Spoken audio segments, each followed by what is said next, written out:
who do I want to be? Like, what am Mhm. I actually doing with my life? And then that's when like my world flipped upside down. And you know what? I'm not Mhm. going by Jessica anymore. I'm Silver Luna now. There's also this piece of, like, a little bit of grieving that, like, old identity. And vice versa. I don't think that they're a bad person because their morals don't align with mine. I've outgrown them in my life. We've just outgrown each other in different ways and different livelihoods. Kinda letting go of that old identity, feels really empowering, and there are times where I'm like, I see other people that it looks like a lot of fun, and I have to remind myself and I hold, like, onto my purpose for dear life because there's nothing like living with purpose. Because you got to Rather fight the inner critic. Once you beat the inner critic down, the other side is self acceptance.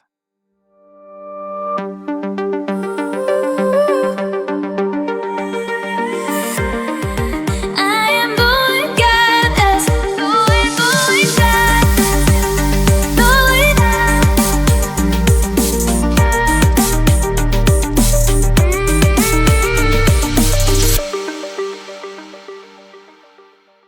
Welcome to Going Goddess, the podcast where empowerment meets embodiment and divine feminine energy leads the way. We're your hosts. I'm Silver Luna. And Cherry, your chief empowerment officers and cosmic hype girls, here to remind you that your magic is not up for debate. Every week, we're bringing real talk, rituals, and rising woman energy straight to you. Whether you're just soft launching your inner goddess journey or you're leading a full on revolution, you belong here. Let's go, Goddess. Welcome back, goddesses. Before we get into it, this episode touches on identity loss, self worth, and the discomfort of being someone completely new. If that stirs something in you, great. This is a safe space, and that means that this episode is for you. You're allowed to pause, breathe, and come back when the moment feels right. Yes. Now, let's talk about reinvention. And we're not talking the Instagram kind, we're talking the real, messy, goddess in progress kind. So, Mm. welcome back to Going Goddess. I'm Cherry. And I'm Silver Luna. And today it's just us. We're just talking about who we are and how we came to be, our biggest identity shifts to date, and how we've handled the cringe moments and the celebratory ones in between. Yes. And we're not talking about just changing your look like we did on the last episode. If you haven't heard it, go check it out. We're not talking about just changing your job. We mean that deep cellular soul change, the kind where you look back and you barely recognize who you used to be. So get comfortable. This one is for every woman who's in the middle of becoming or who's already been through it and is still wondering how the hell she survived that. Yes. Well, let's start at the beginning. I think reinvention only makes sense when you understand what you're reinventing from. So let's start from the top. Cherry, who were you before? Honestly, I think of myself as the life of the party. Like, literally, like, that was my whole life. Um, Even though, like, I knew that I wanted to be this, like, life coach person, I was not living like that. I was the yes girl, like, saying yes to every opportunity, every hangout, every party. If there was a good time to be had, like, I was at the center of it. I thought, like, that was really cool, and that was, like, what people wanted from me, and that's how, like, you live this big, beautiful life, like, fun, free, no strings, um, yeah, lots of partying and lying to myself all the time that I was the queen of moderation. Woo! Nothing in my life was moderate, really at that time, so I look back now and I see a lot of it as avoidance and trying to, like, cover up, I think, some deep-rooted wounding that I had. Yeah. Yeah, definitely. And I think a lot of our goddesses listening can relate to that. Um, Using that version of yourself as armor to protect yourself from like the real feelings and growing into the goddess that you're meant to be. It's hard. Yeah, definitely. Yeah, what a journey. Yeah. What about you, Silver? Like, who were you before everything changed for you? Oh man. Young Silver was like a 180 version of who I am now. I was a small town girl. from a small country town outside of Tulsa, Oklahoma. Um, I genuinely believed that where I came from defined my ceiling. I thought that, Mm. I had to grow old with a partner, a husband, and have babies early. And that was like the life that was set out for me. And if I worked a corporate job, I could work my way up the ladder and eventually make a lot of money and, have some land and have some kids. And then whenever I was 21 and I turned old enough to actually go out and drink and go party and meet friends of my own age, I ended up breaking up with my fiance and ditching that entire life and moved to Tulsa and started a whole new life. That was my biggest first identity break, I think, was eliminating that old small town person and just starting fresh, trying new experiences, meeting new people with different perspectives. But also that turned me into the party girl too. So I was right there with you in terms of partying throughout my 20s. That first identity shift went from small town girl that didn't really get out a lot, that was very sheltered and to herself and very quiet, didn't give a lot of opinions, to going out and partying a lot and trying to make those friends that she never had. Mm, yeah. I relate to that in a way that, like, I think backing up even before, like, the party girl for me, I grew up very sheltered, and so, like, I knew. Whereas you thought that, like, you were going to, like, that was life and you were gonna get married and have babies and, like, that's it. I was like, "I can't wait to get out of this small town and I'm gonna have this big life and I'm gonna be this international businesswoman," and, like, but it looked like, when I went to college, I became the party girl because that's something that I had already known about myself and was, like, thinking that staying up all night, partying all the time, going to all of the shows, like, not taking care of my body, but having a good time, like, that was the big, beautiful life. Like, I didn't even know that I wasn't, like, a version of myself, or I didn't really. Okay, what am I trying to say? I didn't realize that, like, who I was performing as this, like, complete opposite of the sheltered girl wasn't actually, like, truly me. It was just this, like, identity that I was putting on. Like, I thought that's what the good life really looked like. So, Yes. yeah. Oh my gosh, I can so relate with that. I agree. I mean, I think that I shouldn't say that I necessarily thought that like staying in the small town was my life, but like you said, like I was planning on going to college and then familial reasons kept me back in Owasso in small town. And then yeah, whenever you're trying to negate all of that sheltered life, you want to experience what life has to offer. And so you're going to become that party person because you've not been able to experience all of that your entire childhood. Yeah, totally. Like, you don't know you're in a box really until something, like, forces you, I think, to see the walls there. So, For sure. like, when you started, like, getting outside of the box, like, things started cracking open, you started, like, seeing life maybe a little bit differently than what you thought it was always going to be. Like, when did that, like, happen for you? Was it, like, during the party phase for you? Or, I don't know, was it, like, one dramatic moment, or was it, like, a slow leak? Mm, man. Okay. So for the first identity shift, because we have, or at least for me, I've had two major identity shifts in my life. And this is the first one. Since we're talking about like our origin. And I think that there was definitely a breaking point as soon as I moved out of Owasso, my small town. As soon as I went through the hard part of breaking up with my fiance, which that conversation was really hard because neither one of us did anything wrong. It wasn't Mm, ever that he cheated on me or he was abusive or anything like that. It was nothing. It was just that we weren't compatible. And my future that I saw for myself did not incorporate the same things that his did anymore. And mm, so when we broke up, that was the conversation. I don't think that you're the right person for me. And it was really painful. He actually tried to win me back by taking me on a trip to New York City for New Year's in 2015. mm, And I still feel kind of bad to this day. I told him that I would love to go on this trip. Like, consider me an investment. I'll pay you back one day with interest because you took me on this trip. And that's just so nice of you.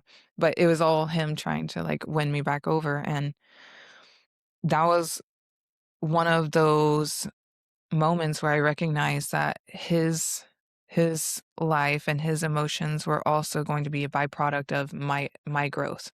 I've Mhm. outgrown him, and so now I need to move on with my life and move to a bigger, better things, but now where does he go? And so he ended up going back to his small town, and I actually saw recently that he got married and kind of followed the same trajectory as we would have. So I'm grateful for the decision that I made at that time. But I just realized I don't think I answered your question. Once I moved to Tulsa, there was a definite moment where I started going out more and I could tell that there was a shift. Like my life is never going to be what it once was. Mm, totally. Man, Yeah. that makes me think of right before I went to college, I was dating this guy, and, like, my family knew that I wanted to go away to college and experience life, and then I started dating this guy who was very much gonna stay in Knoxville, Tennessee, and, like, so then I started looking at, well, maybe what if I just go to UT, and what if I just do this life, and he wants to be, like, a history teacher, and I could be, like, a good wife, and I could stay here, and my mom was like, "You have never wanted that." And I'm like, "But I really care about him and maybe," and, like, that was, like, and then we broke up and because I realized, like, I had much bigger dreams and that we just weren't compatible for each other, but I just, like, even thinking back to, like, something that I'd known about myself, like, all through high school and then at the end because of a dude, I'm like, "Well, maybe I'll just stay here," and, like, it's just wild to know that, like, I know that I'm not alone in that, where we keep ourselves small for relationships, and it is really hard to, like, make that choice for yourself. That was very brave of you to break up with your, at the time, fiancé because you knew that there was a different life for you. Mhm. Yeah, and props to anybody that can break up with a fiancé because it is very Yeah. hard. You're planning a Yeah, wedding with somebody, you're planning your life with them, and it's heartbreaking. yeah. But Oh my also, like you said, it is crazy how easy it is to get wrapped up in feelings and potentially put an entire life of yours on hold for somebody else because you fell for somebody, when in reality, you're robbing each other of your future. You're robbing each other of so many experiences. yeah.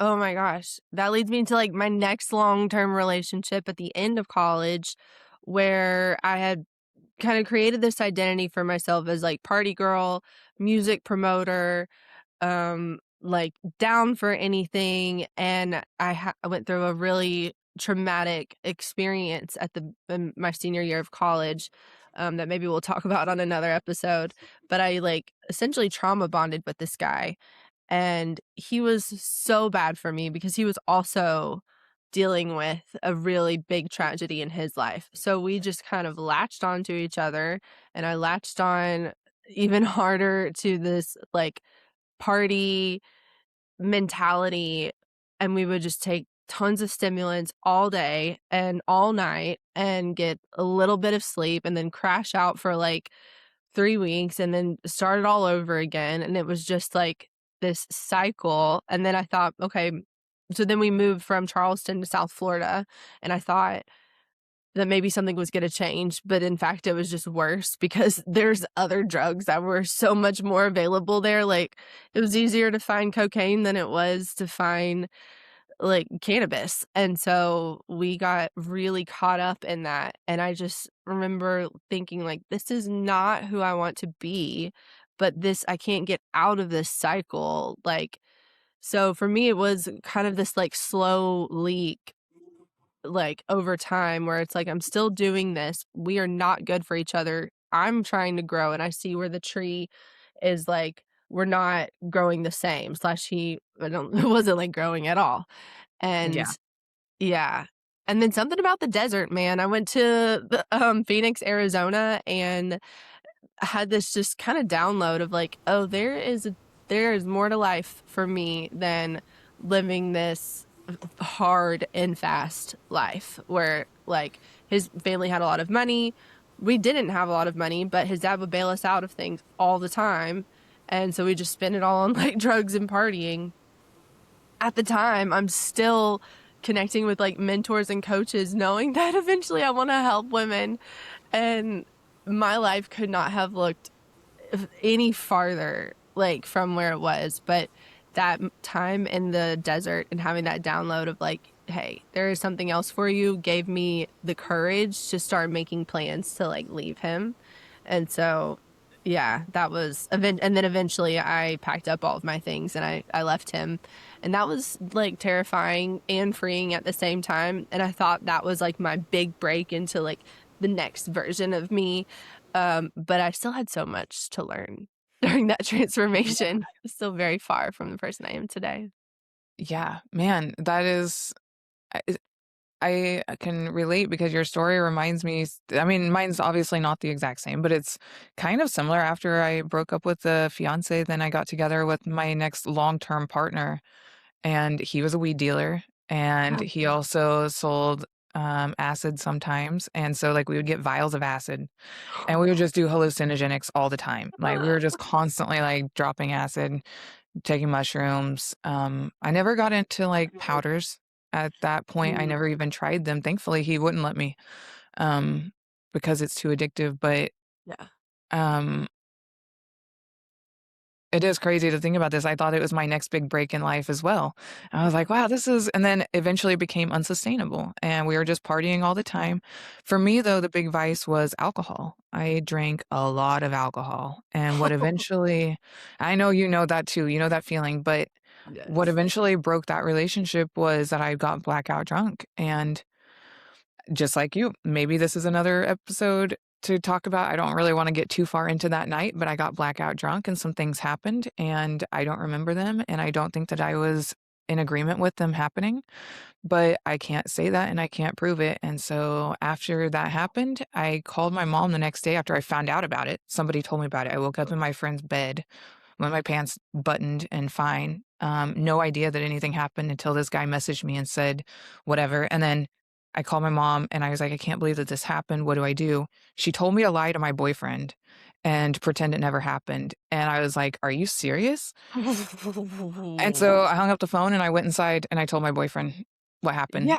And and I was like, I'm really sorry. I think I cheated on you. I don't know how. I don't remember it. I don't know who it was. I don't know anything about the situation. And then our relationship deteriorated from there. And for a long time I kicked myself, but in reality, that was I mean, it was a situation that I'm not grateful for, but that relationship needed to end because it was an unsustainable future. We were partying all the time.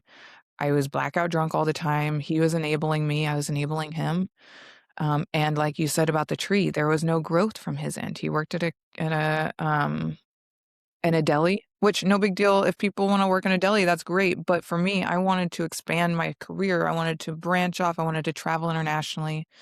And, his mother, was a financial advisor, and she was trying to help him get into the financial advisor world, and he just didn't care.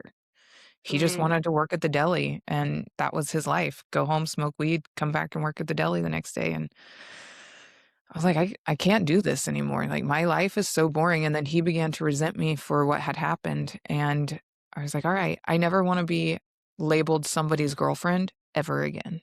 And that was the partner that mm. I was labeled their girlfriend, and I was like, "I can't." Oh. So then I was like, "You know what? This is my chance to change who I am as a person, and I'm never going to be somebody's girlfriend again. I am Jessica. Like, this is me. You're gonna Mm, know my name." yeah. I love that.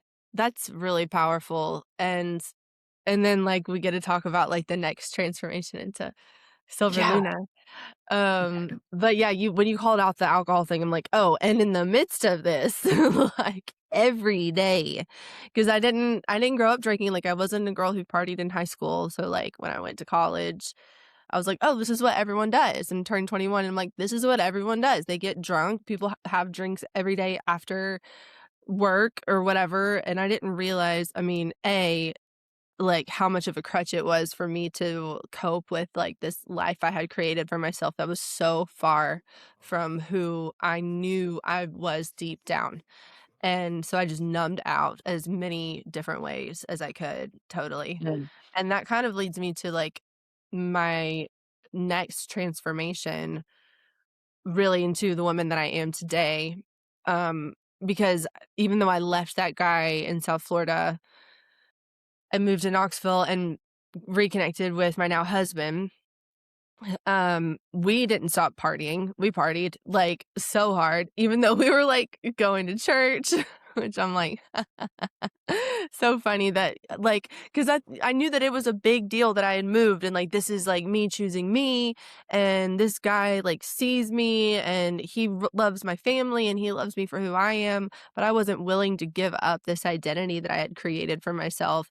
I just thought like, well, now I just get to do it with a new group of people and be even better at it and be the party girl. And like, am so grateful that he is so strong and that our bond and our relationship is so strong that we made it through some really, really hard times at a very early time in our marriage. Like, whoo. And we continue to choose each other, even at the times with, there was a time where I questioned that if like our relationship was what I was supposed to be doing because I was so steeped in this party girl identity and this looking outside of myself for truth, for validation, for identity. And in the midst of all of this, I still had this dream of being a life coach and like empowering women, and thought that I could be this queen of moderation. Again, moderation had absolutely nothing to do with my life. And so like started working with coaches and worked with the woman that I worked with since, actually Ellie, that we've had on the podcast a couple of times. And she told me like, hey, if this is what you want to do and really help people live their best lives, alcohol and the way that you're living your life really, it doesn't match up, doesn't coincide with it. And alcohol really has no place here. And I was like, screw you. Like, actually, I'm the queen of moderation and I'm gonna lying to myself. And I went even harder that summer than I think I did any other summer, because she told me in like the spring of 2024. So like this transformation is recent for me. Um but it has been like this slow burn. But then I partied really hard and I got myself into some situations, G and I did, where like literally my body started freaking out when I was like in certain spaces that I wasn't supposed to be in, that I didn't need to be in, that did not serve my highest good or my purpose and my dream of helping, empowering women. And like, so it just got to this like breaking point for me. And then I received a download what that was like, if you want to align with your life purpose of embodying joy, compassion, connection, inspiration, and really guiding women to live their best lives, like you cannot continue this path. Like you cannot hold this identity any longer. And I honestly didn't want to at that point. And I'd already lost relationships and um was starting to see who I could be and feeling that like tension of like hold this lifestyle holding me back. And that was like my next big transformation when I totally gave up alcohol and claimed the name Cherry and like stepped into this woman of like, this is who I am. So yeah, Oh, that's like my I big love it. transformation. I love it. It's so empowering and it's been so beautiful to witness. I feel like I can again, like I'm right there with you. Whenever you came out of your party state with your now husband and you guys chose each other, um, just like I feel like I went through the same thing, but in a variation of my own. This is my going goddess story, right? Like this is exactly how I am going goddess from the previous partner where we broke up because it was not a healthy relationship to, thinking I was reinventing myself with my now partner Zeus, my husband, and we were only broken up for 3 months, so it wasn't like I mean, geez, my ex and I were only apart for 3 months before Zeus and I got together. Mm, And then I I mean, I knew that, like, I had some work to do, but whenever we first got together, he was partying as much as I was, yeah. and we were doing all of the crazy things, maybe partying even harder than I was with the ex, and just thinking like, I know what I wanna be and I wanna be successful, and he has a corporate job as well, and then we started working together and thought, "Oh, well, we can both be successful working a corporate job and partying equally as hard, like, work hard, play hard." But like you said, there's that juxtaposition as you start growing up and you start getting older and you start realizing, like, I'm not performing at my best self. I'm not doing the things that I thought I would be doing at this age. And I'm not like, I'm not as successful as I wanted to be. And it's because things are holding us back. And so life was hard. Like in the beginning of our relationship, the first couple of years, they were very tumultuous. We were doing a lot of things that we shouldn't have been doing, a lot of recreational drugs and like just arguing and fighting but also very passionate. Like we loved each other a lot and we chose each other. And there, just like you said, there are moments where I doubted, is this even the right thing to be doing?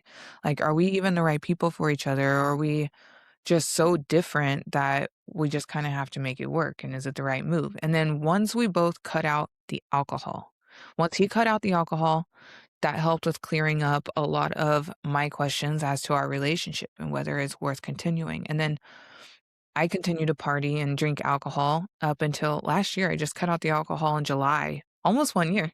Woo! Yeah. I'm proud of Um, you. Thank you. I'm proud of you too.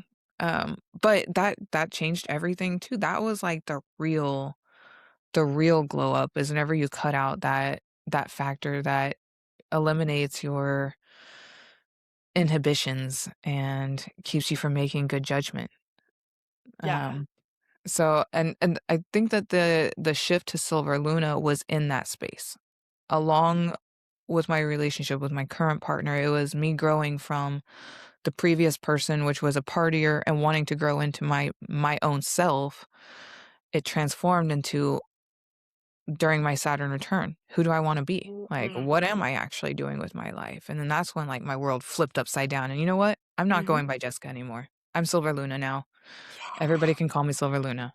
Silver Yes. or Luna, I don't care. Just call me that. Love that. Love that. Claim it. Yes. Yep. That's amazing.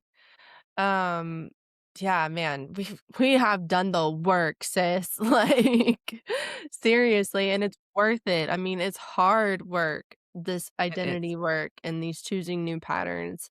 And let's talk about, the uncomfortable in between for a little bit, because that's the part that nobody really warns you about. Like, it's very exciting to be like, this is who I am, and I'm not doing this anymore. But then there's like the days that come in. Then you have to live it. And it doesn't Mm. feel this new identity that you're choosing, because we do get to choose these things. For me, for a while, like at the beginning, it was like when I gave up alcohol and when I really claimed, like, I am a women's empowerment coach, I am a life coach, I am a leader, and I'm living as such, but it was still kind of like, "Right? Right? Like, I am, right? Like, you are doing that, Cherry." And I'm like, "Yes." Like, the days that I would be in the mirror, like, "I am Cherry. I am a leader of leaders. I am a life coach. I help women see themselves authentically and live as such." And there is definitely that liminal space in Mhm. between, like, feeling it and claiming it. 100%. It's that imposter syndrome that creeps in and prevents you from really believing that you are worthy of what you want to be. Mm. And I think for me at least, it comes from having a background of partying and feeling like I haven't done anything to deserve better. I mean, that's always been for me personally, I think that that's where it's rooted in. You Wow. know, what have I done to actually become the leader? Have I taken the steps to become the leader in this, that, or the other? And I know that that also ends up becoming excuses and ways to hold yourself back, which Yeah. is obviously another part of the going goddess aspect. Like going goddess is a process. Yes. Yes, goddess in progress for certain. Hmm. And, like, there's also this piece of, like, a little bit of grieving that, like, old identity, you Yeah, know? I still definitely. get caught up with that sometimes, or not grief, but I'm like, I remember how happy I felt at that moment, and then I'm immediately reminded that love, like, were you happy, or was that, like, performative joy? Were you telling yourself that you were happy, but you were waking up, like, riddled with anxiety and depression, and, like, what is the true story here? And having my eyes open to that has really been, kind of shocking a little bit. And that part where you're talking about of like, what have I done to earn this? And it's like, that's like part of the mindset shift. Joy is our birthright. Like our desires for who we want to be, I think those are divine. Those are given to us for a reason. And we just have to own them in order Mhm. to live them. And yeah, that the kind of letting go of that old identity feels really empowering. And there are times where I'm like, I see other people that it looks like a lot of fun. And I have to remind myself and I hold like onto my purpose for dear life because there's nothing like living with purpose. And so like in those moments where it might feel a little bit tough, I'm just like give my purpose a hug and I'm like back to center on that. What has Yeah. that in between been like for you? Mm. I can relate to what you're saying about grieving, but I think that mine is in a different way. Mhm. Yours was grieving for the happy moments that you had and feeling that you were happy or realizing that you weren't. For me, I feel like I'm grieving the time that I lost because I feel like I lost so much of my 20s to the party, to the shallow conversations, to the meaningless relationships, to the wasted time, the times that I should have been asleep and getting rest when in reality I was up until 8 a.m. the next day pulling an all-nighter, or the jobs that I've lost because I wasn't a good employee from being so tired and hungover or still drunk the next day. Yeah. Yeah. So the in between, the other aspect of the in between that I feel really important to talk about is perspectives of you and understanding that it's okay for people to change their perspective of you and that we have no control over that. Transitioning from Jessica to Silver Luna, I think was probably one of the most uncomfortable periods of my identity changes. Mm. The first shift from small town girl to city girl was fairly easy because, right, I was going from something I wasn't really to begin with, my default me, into, "Oh, now I'm expanding, and who am I?" That Yeah. one was easy to get into, and people could see and say, "Oh, you're having a great time. I love seeing you grow." You're in your 20s. Yeah. The hard part of growing is whenever you're in your late 20s, your early 30s, you're going through that Saturn return, and you don't know what people are gonna think of you or what you're doing. And it's so scary to put yourself out there and say that this is my new persona, and if you don't like it, you can go somewhere else, or you take me as I am, you know? And the same thing with other people, like, I wanna take them as they are, I don't wanna continue to give them the benefit of the doubt. And so it's so Mm. scary to reach that level, and also really important to recognize that it's okay to not control other people's perspectives of you, and now it's Mm. time to take back the ownership of yourself, Mm. and they can take it or leave it. This is who I am now, and this is who I am growing to be. Yeah, that's so good. Something you said, you don't wanna give people the benefit of the doubt, like, saying, like, "Oh, someone's doing something," and you're like, "Oh, they probably just meant it like this," Right. applying a story to them when it's like, "No, you just showed me who you are." Like Exactly. That's exactly it. yeah. Okay, cool. Yeah, that Yes. makes a lot of sense. If they're doing something good, I definitely wanna give them the benefit of the doubt. Yeah. But I've seen too many times that I think that somebody is doing something with good intent, or I've heard it, and then I'm like, "Oh, they actually didn't care at all, or they weren't paying any attention at all to that, or they didn't care about anybody else except for themselves." It's like, "Oh, well, you just show me who you really are, and then I'll take you for who you are. Not Yeah, I'm gonna think that you're a good person right off the bat just because I just met you." yeah. Now I have Oh, guards up. man. I get in so much trouble with that. Like, Yeah. forever learning, like, we base relationships off actions, not potential, not what we see in people, but, like, what they are actually doing. At least that's, like, Mhm. the safest way to do that. Man. Exactly. And then, like, also, like, as we change, you know it changes relationships with people or like some people don't like the new change that like we have gone through even though it's so aligned with our highest good and like our best self.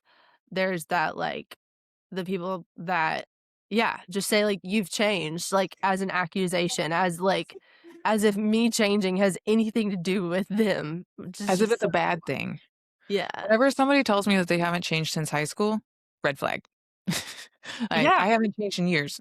Red flag. I'm probably not gonna be your friend. You need to be doing some work. Yeah, because I'm like, it doesn't have to be like it doesn't even have to be as big of I mean, we've done some radical changing. Like Yeah. when you talked about like, owning the change, like changing my name to Cherry, I had to be 10 toes in on that. Like 10 Mhm. toes down. My name is Cherry Christine Cheraponov. And people are like, why? And I'm like, because I get to be dream girl now and I'm sovereign. So like Yep. I choose my life and I get to show up at whoever I want to. And this like feels like the most authentic version of me. And I'm like, and if you knew me, you knew I was gonna change my name because I said that a bunch of times. But anyway, that had to be it still can be really uncomfortable and kind of funny when I'm like I'm in business development for my corporate job. And listeners, in case you didn't know that, um and I'm on LinkedIn, like, messaging people, and some of my sign-offs were Amanda. And I'm like, "Have a great day, thanks, Cherry," and, like, you can see, like, the 2, and I just wonder, like, what people are thinking. But I'm also so open to have this conversation with anyone because we do get to choose our lives and curate every aspect of it. And I know that some people really hold their names sacred, and I don't judge that, and I think that's really beautiful, and that's not my journey Yeah. and, like, really being okay with that. And I think we're gonna talk about this on another episode, but, when we make these life changes, it can often end up that somehow we become the villain in other people's stories because we don't align with, like, the perspective that they still hold of us, which is so funny to think that any of us have the right to, like, determine what someone does or doesn't do with their life. It's just Yeah. wild to me, but that's the society we live in. Which that leads me to thinking about when other people have other perspectives, it's important to note that it's okay for other people to be uncomfortable by our new self. Yeah, yeah. And the reason I say this is because a large part of my transformation from Jessica to Silver Luna was my OnlyFans, which I try not to Mm. talk about a lot publicly because, it can get me in trouble in other places. But now that I don't have it anymore, I feel like I can.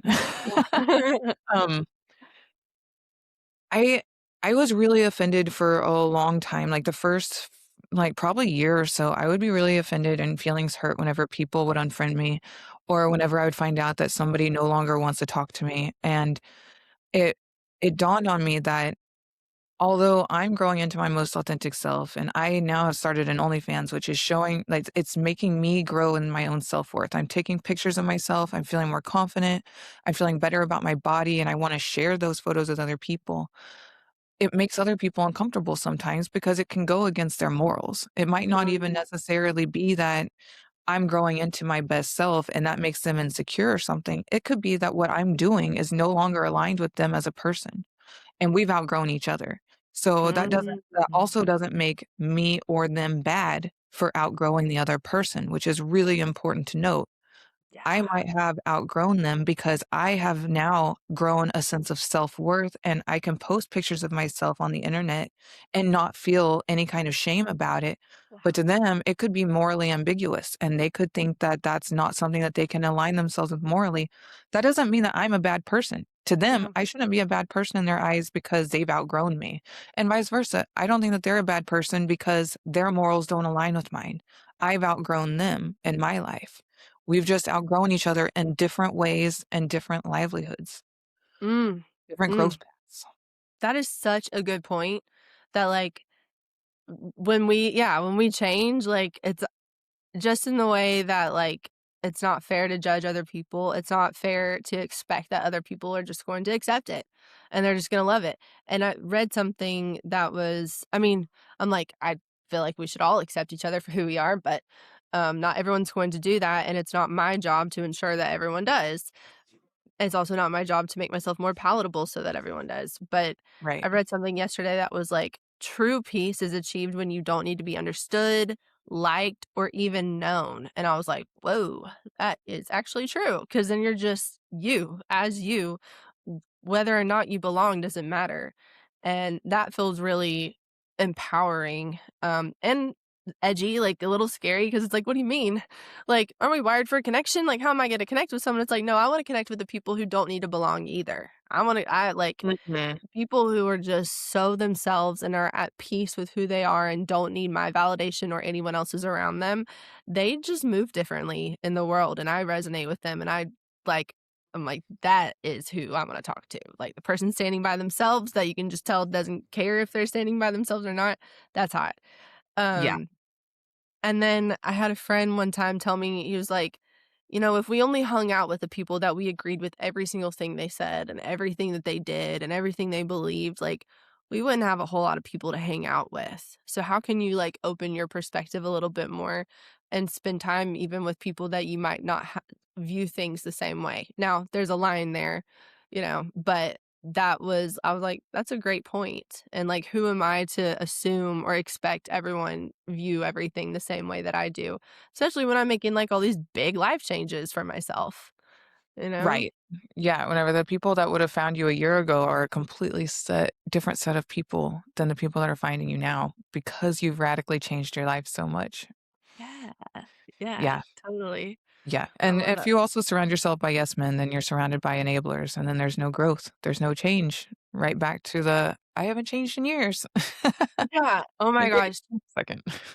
I would like the friendships that call me out on shit they mean so much to me. I crave that in friendship and someone who's willing to say no to me or set up a boundary or like ask me like why did you say that instead of just like okay, like just letting me go with it cuz then it's like how can I trust that like if I'm really like off base here and you're in my life, I really expect that my friends will like say something about it cuz I'm going to do that for them too.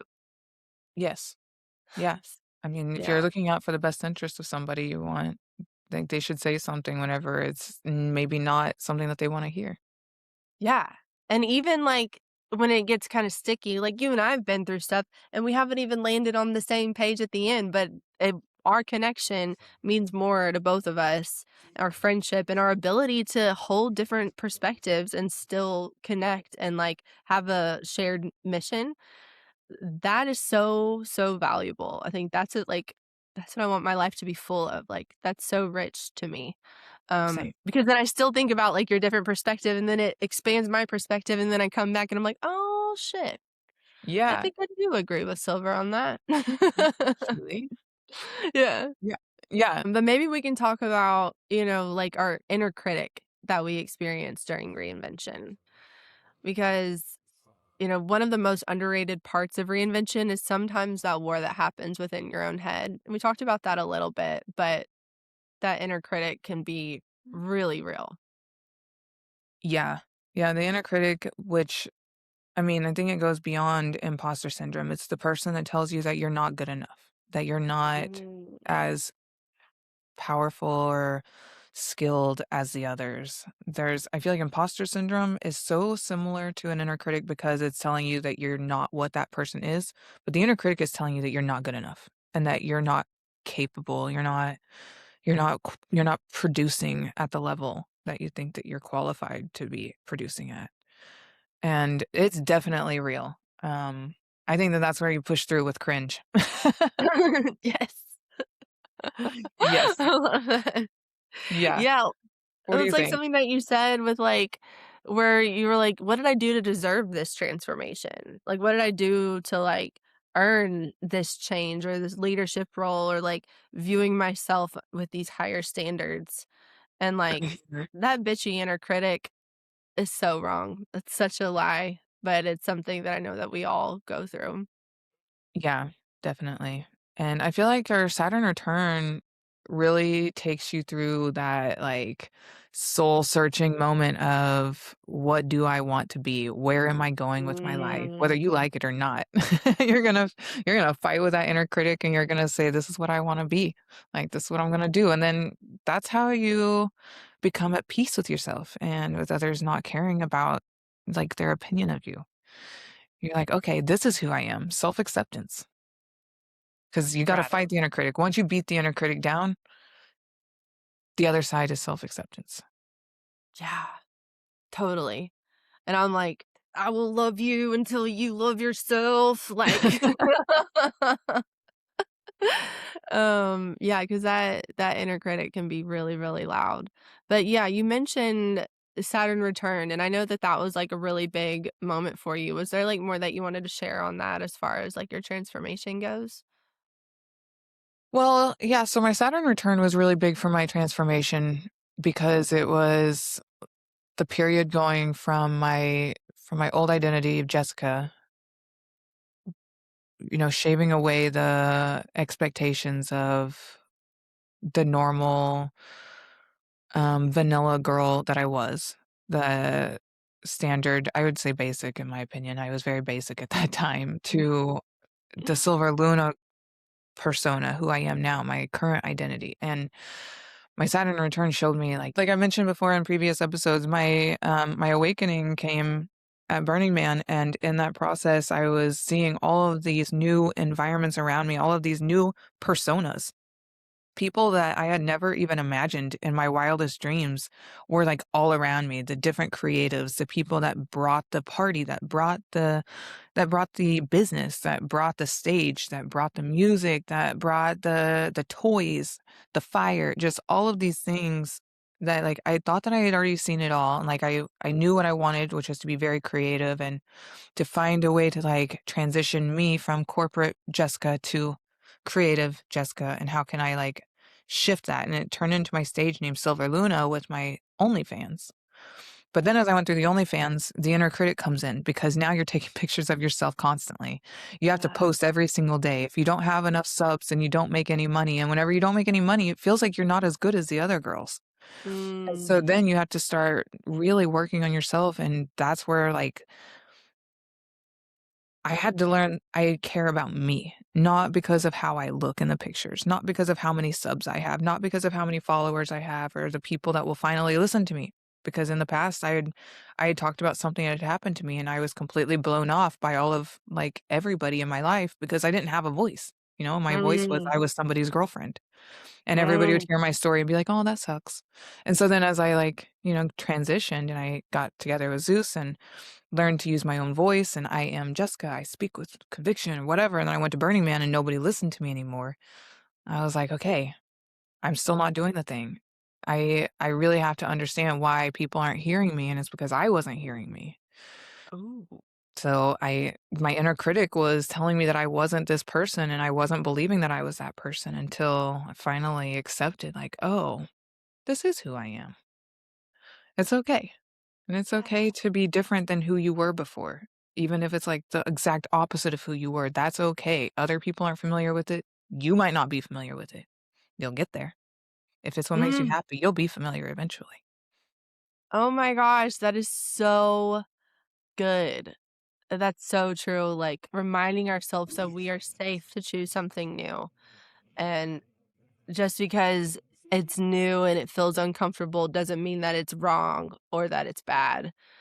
And yeah, that like really, I've felt that a lot when my brain was rewiring from this thing that I had done every day for over 10 years drinking.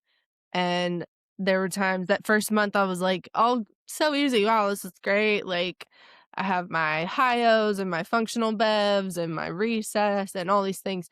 And then, as you're in it, a few months later, I'm like, will I feel like things are fun again? Like, am I gonna have fun? And it was, I mean, because literally, like, adding that substance into my life, like, lowered my fun level and created this pattern where I needed to drink so much in order to feel like my normal level of joy. And so finally I have rewired that. But man, that took a long time and a lot of questioning of like, did I mess up my entire life because of what I did previously? Am I really this person that I'm claiming every day? And yeah, just like bringing me back to like this lifeline of purpose of like, this is your purpose. You know that. That's unshakable. And yes, right now is hard, but let's go take a nap and Mhm. journal and get in the mirror and say it to yourself. Look myself in the eyes and just say like who I am and what my vision and what my mission and what my purpose is. And yeah, that repetition definitely helped fill that like liminal space and also crowd out that bitchy inner critic that was telling me that I wasn't enough or that I had wasted so much time, like you said, of one of the things that we were grieving. Um, Mhm. yeah, man, what a fulfilling journey though. The Right. whole thing. Yeah, absolutely. And the other aspect of the acceptance and being okay with grieving the time lost is the forgiveness. I think something that is definitely worth noting is self-forgiveness. Allowing ourselves to recognize that we might not have been the best for ourselves in the past. Maybe we didn't set ourselves up for success, but we can do that now, and it's never too late. It's okay to be wrong in the past. Like, we all have a life, we all had experiences, and there was a life that we needed to experience to get to where we're at now. Totally.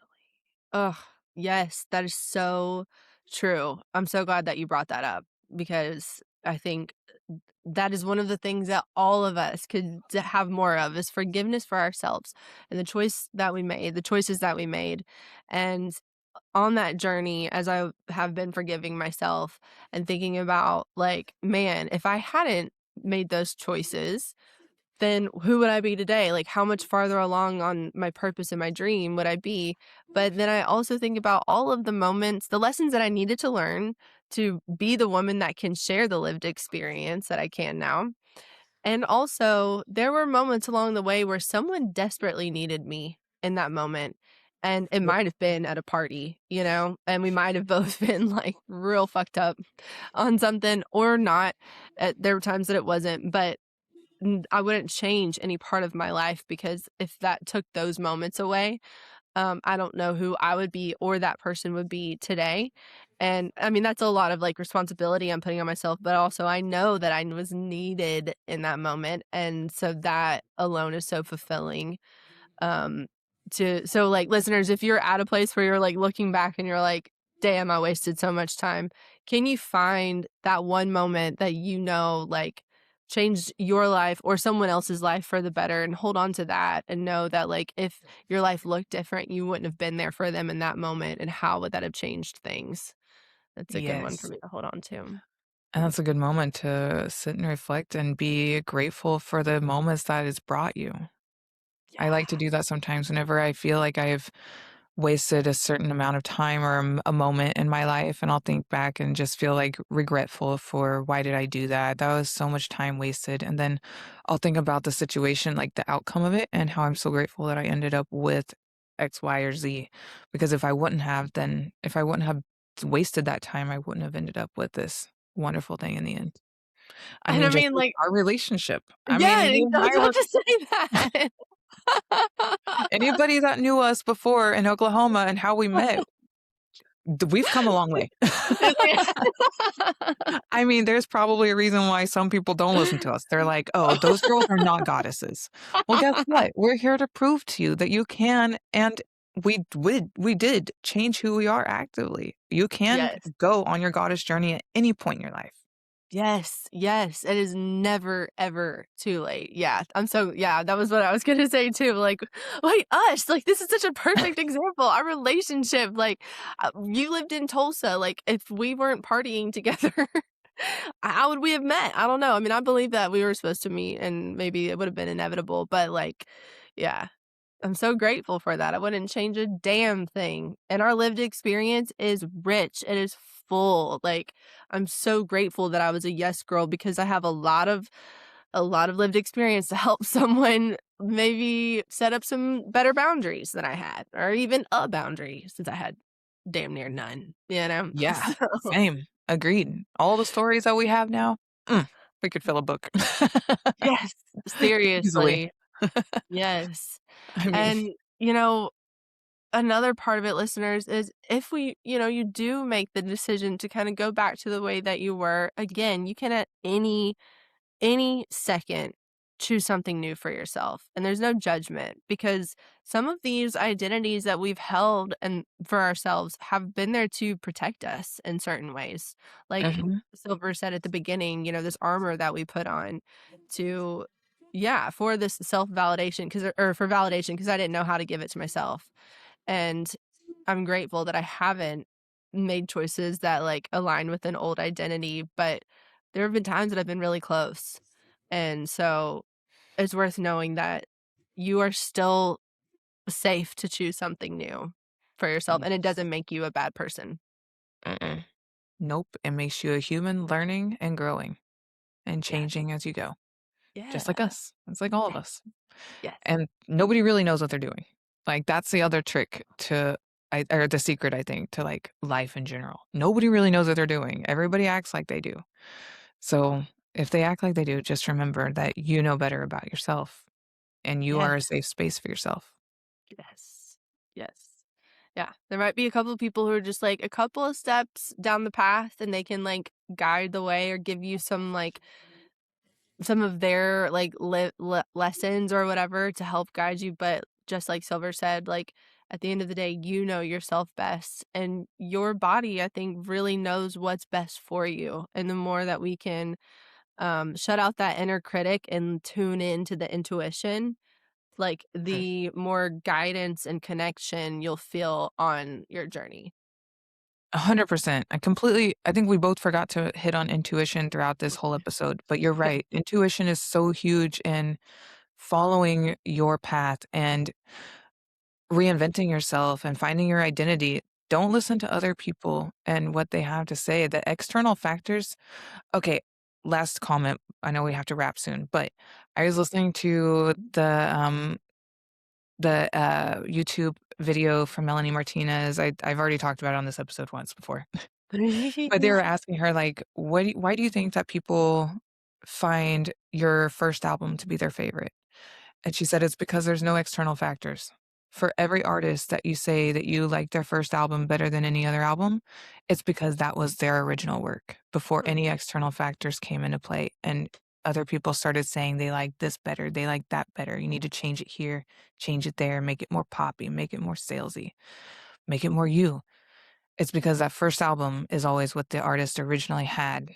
And then the next album, they've shifted to external factors, and every single time it's manipulated to something that's not originally their authentic thought.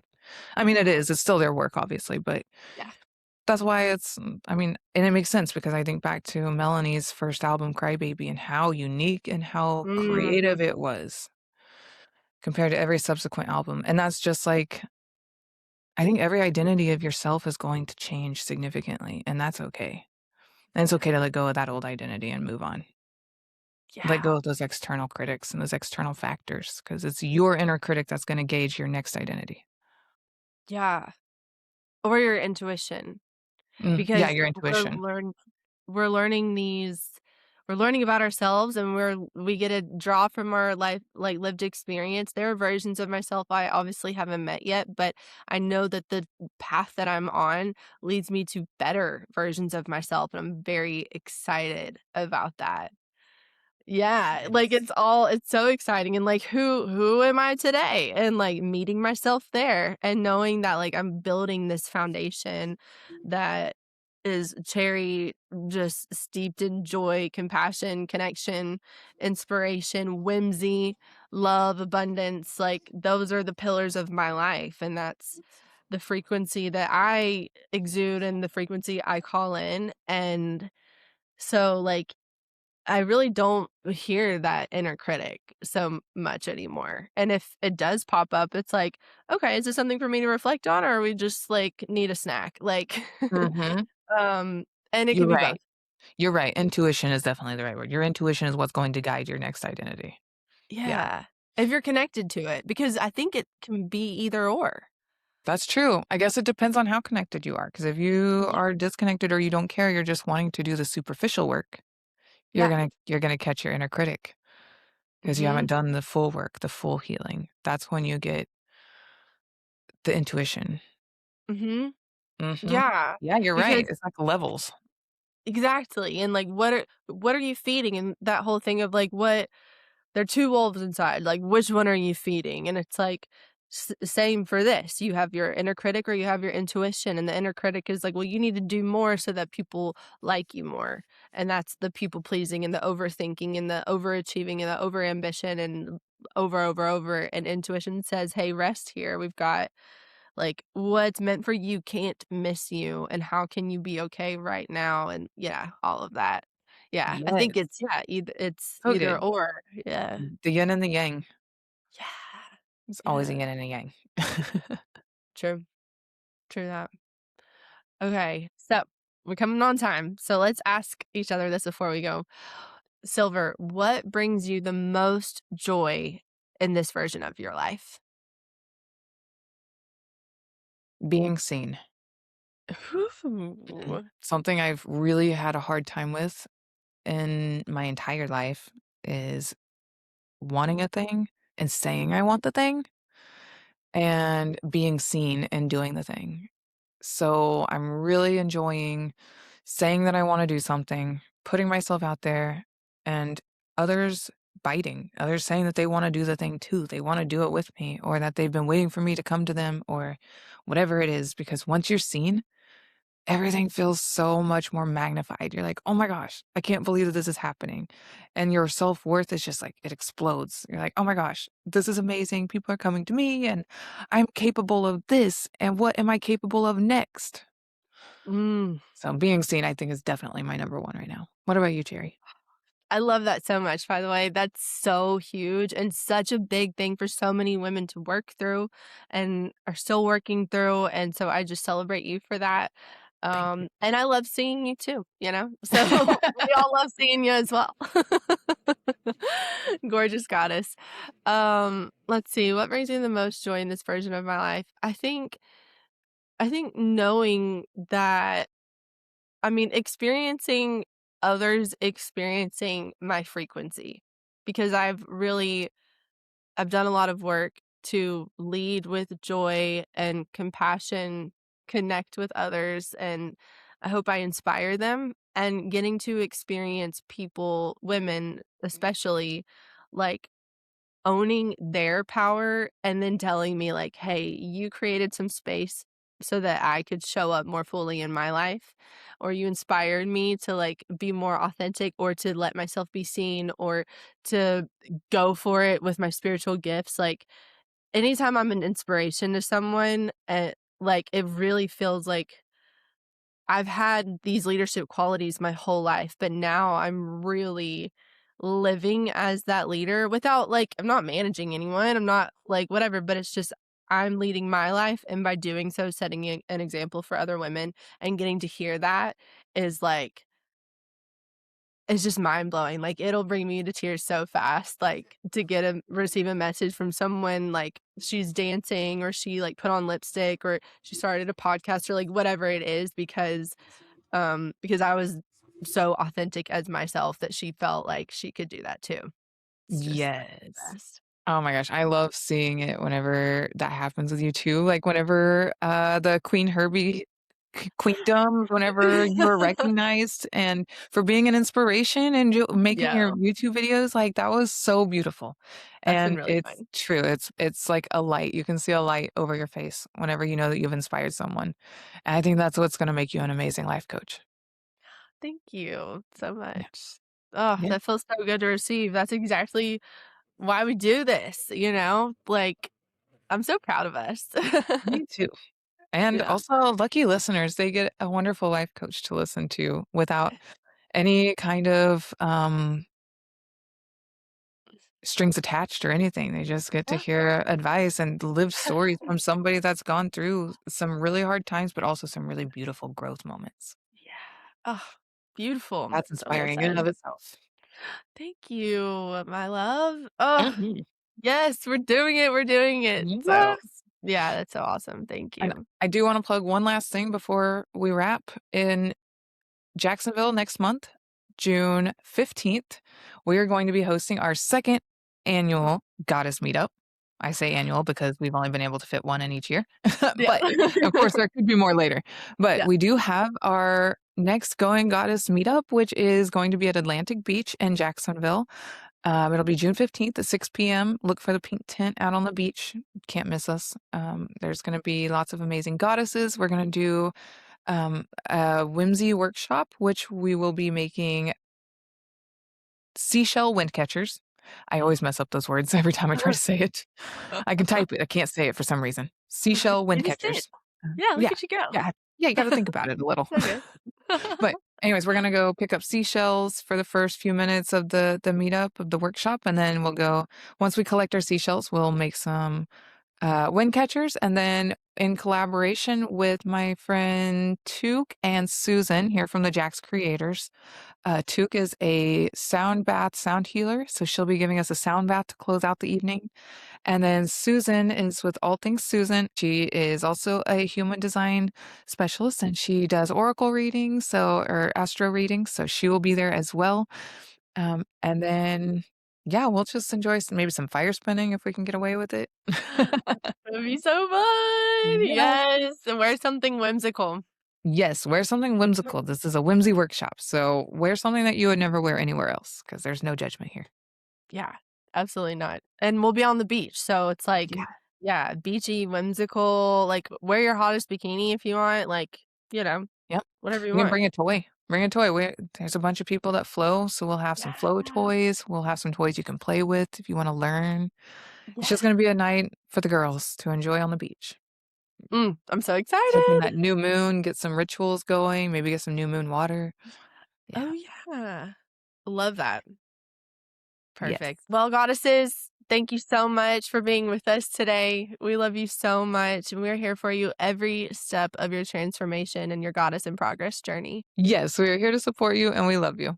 And thank you for listening, and we hope to see you June 15th. Yes. See you next time. See you next time. You can find us on Instagram at Going Goddess Podcast and join our community of radiant rebels in the Goddess Collective on Facebook, a sacred space where we take these conversations even deeper. And remember, you're not alone on this journey. You're leading it. Goddess vibes only. And as always, stay radiant, Stay empowered, and keep going goddess.